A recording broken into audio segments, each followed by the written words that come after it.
Pessoal, bem-vindos novamente. Eu fiz aqui uma parte 3, de forma complementar à parte 2, onde a gente fala de circuitos magnéticos, especificamente quando nós estamos falando da operação do ímã e mais uma bobina. Eu entendo que isso pode ter gerado alguma confusão porque eu não demonstrei como que a gente faz para ter aquele offset na hora que a curva cruza o eixo X, que seria o nosso eixo de coercividade. Uma rápida revisão do que a gente já falou. A gente tem um ímã no caminho fechado. Eu falei com vocês que existe uma relação direta entre a densidade e a intensidade de fluxo. Como nós não temos a circulação de corrente, a gente pode reger a lei de Ampère por HL, onde sendo L o comprimento do ímã e H a coercividade do ímã.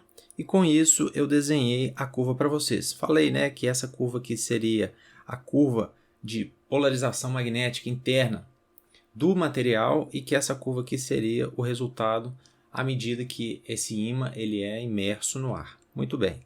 E depois eu falei com vocês que nós, utilizando um material ferromagnético com um entreferro, a gente tem esse novo circuito, ou seja, dado pela lei de Ampère, em função da coercividade do ímã, a gente tem a intensidade de campo no entreferro, nós temos o comprimento do ímã permanente e o comprimento do entreferro. Quando a gente resolve, a gente tem essa equação.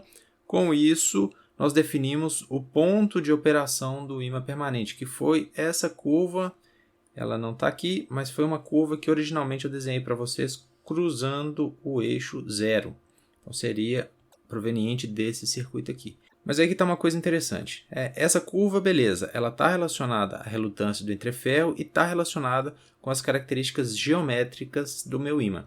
Ou seja, o tamanho, o comprimento desse ímã permanente, assim como a área desse ímã permanente. Lógico, se nós tivermos um ímã maior, nós teremos mais fluxo e assim por diante. Agora a gente coloca a situação que eu queria trazer para vocês para discussão. Nós colocamos então uma bobina. O que é que vai acontecer?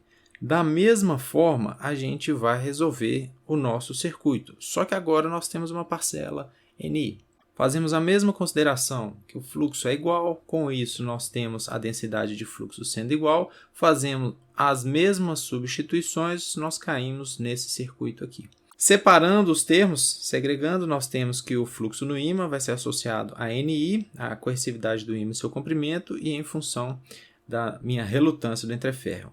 Terminando, evoluindo aqui nessa dedução, a gente chega nessa equação. Percebam o seguinte, esse lado da curva, ou seja, a inclinação do gráfico, continua o mesmo.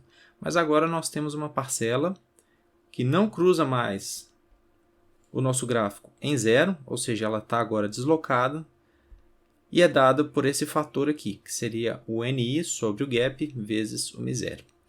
Como que a gente faz então para encontrar esse valor aqui, que cruza o nosso eixo X quando o nosso Y ele é igual a zero. Ou seja, como é que eu consigo encontrar esse valor de coercividade? Basicamente, a gente faz a nossa densidade de fluxo no ímã, esse BPM aqui, ser igual a zero.